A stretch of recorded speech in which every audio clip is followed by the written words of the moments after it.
thank you. So I asked Prosecutor Benedict Coyne to return and to introduce his witnesses.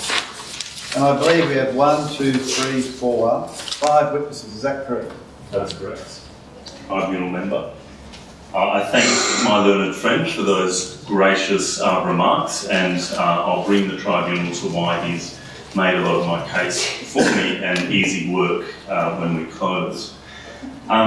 Tribunal members, I will now call 5 witnesses whose expertise spans the spectrum of legal, scientific and socio-cultural knowledge of the reef.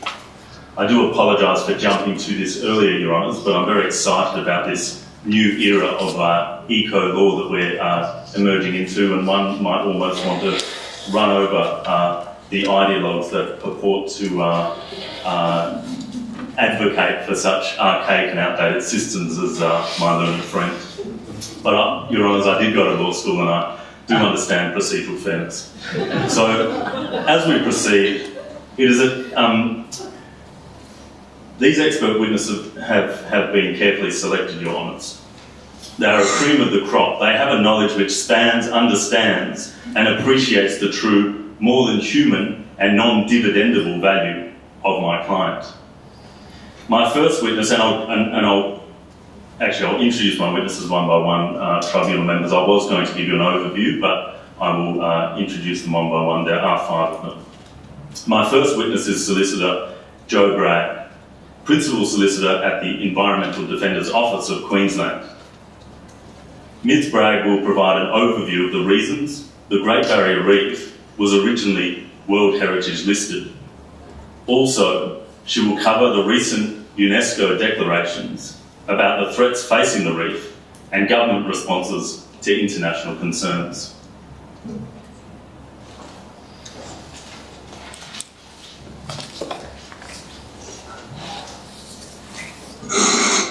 Thank you, Prosecutor, and I'd like to acknowledge the traditional owners and the President of the Tribunal and Tribunal members and the audience. As many of you know, the Great Barrier Reef faced many threats, particularly during the 60s and 70s of the 20th century. The reef was threatened by oil drilling and limestone mining. As mentioned by the prosecutor, in 1975, an act was passed, the Great Barrier Reef Marine Park Act, which established that park. The successful community campaigns to protect the reef during those times are described in a very well-known book which was republished this year, The Coral Battleground by Judith Wright. As mentioned earlier, the Great Barrier Reef was inscribed on the World Heritage List in 1981. At the time of listing, the International Union for the Conservation of Nature evaluation stated, if there was only one coral reef site in the world to be chosen for the World Heritage List, the Great Barrier Reef is the site to be chosen. So the latest statement of the outstanding universal value of the Great Barrier Reef in fact describes the superlative natural beauty that the reef is one of the richest and most complex ecosystems on Earth, and how it's one of the most significant for biodiversity conservation, but also has evidence when you're visiting the reef of the evolution of those ecosystems over millennia, and also important information about reef and island morphologies and oceanographic and environmental processes. So I have here that statement of the outstanding universal value, which at a later stage I will hand to the tribunal for the members to examine. So I can now provide some information about the recent World Heritage Committee decisions in relation to the reef, which have prompted such a lot of media and controversy throughout Queensland, but also internationally. As you'd be aware, in 2012, there was a mission which visited Australia and visited Queensland and took evidence about the state of the Great Barrier Reef and the threats facing the reef. That visit was prompted, at least in part, by major industrial development on an island which is part of the Great Barrier Reef, Curtis Island.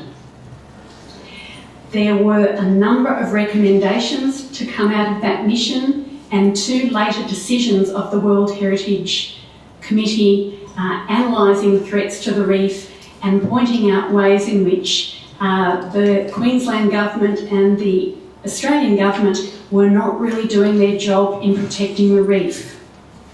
I will highlight just a few of those instances, and I think it will be quite clear from the evidence that I'm giving that the Commonwealth of Australia and the state of Queensland are not doing by any means an adequate job of looking after the outstanding universal value, far from looking after the Great Barrier Reef as part of Mother Earth, as part of nature.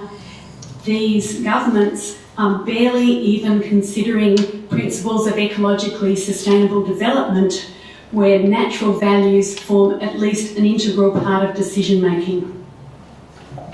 So in particular, the recent World Heritage decision in relation to the Great Barrier Reef, it did applaud a few initiatives of these government parties. For example, the World Heritage Committee endorsed the 2013 Reef Water Quality Protection Plan and progress towards reef plan targets. The World Heritage Committee also looked favourably upon priority port development areas to exclude the Fitzroy Delta, Keppel Bay and North Keppel Island. However, the World Heritage Committee saw many faults, many flaws, ways in which the Great Barrier Reef was not being adequately protected. In particular, there wasn't full completion of an independent review of the institution and management arrangements for the property. And in particular, the World Heritage Committee was gravely concerned about the proposed transfer of Commonwealth environmental responsibilities to the state. The World Heritage Committee further was very concerned that the Queensland's port strategy wouldn't be applied retrospectively to regulate or stop inappropriate developments that were threatening the outstanding universal value.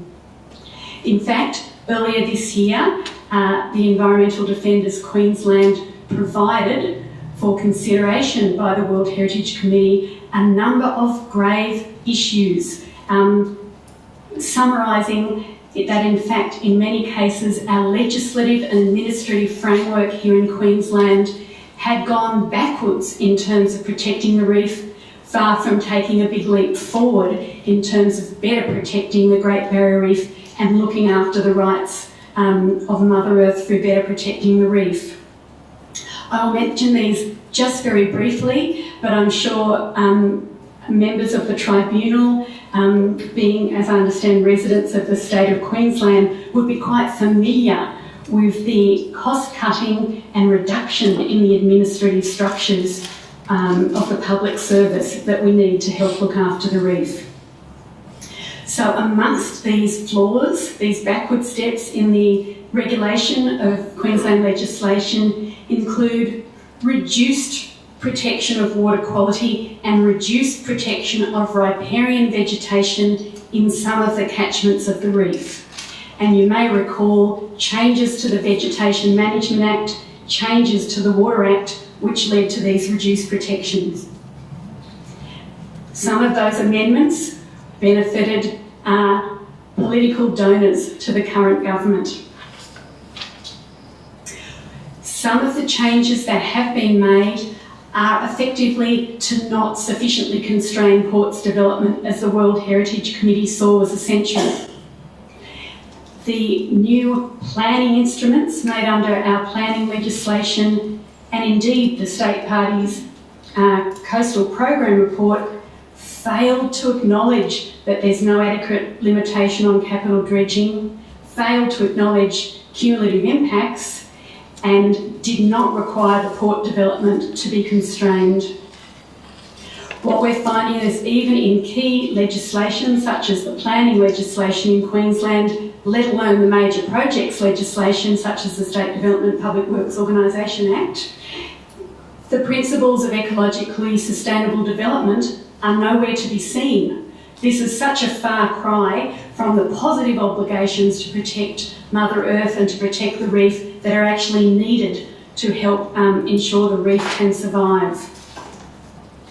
And what we're seeing is that many items of legislation, such as state planning policies, don't even refer to the outstanding universal value of a reef, don't talk about cumulative impacts, and discussion about the need to address climate change, one of the greatest threats to the reef, is nowhere to be found in many of these backwards moving legislative reforms by the Queensland Government.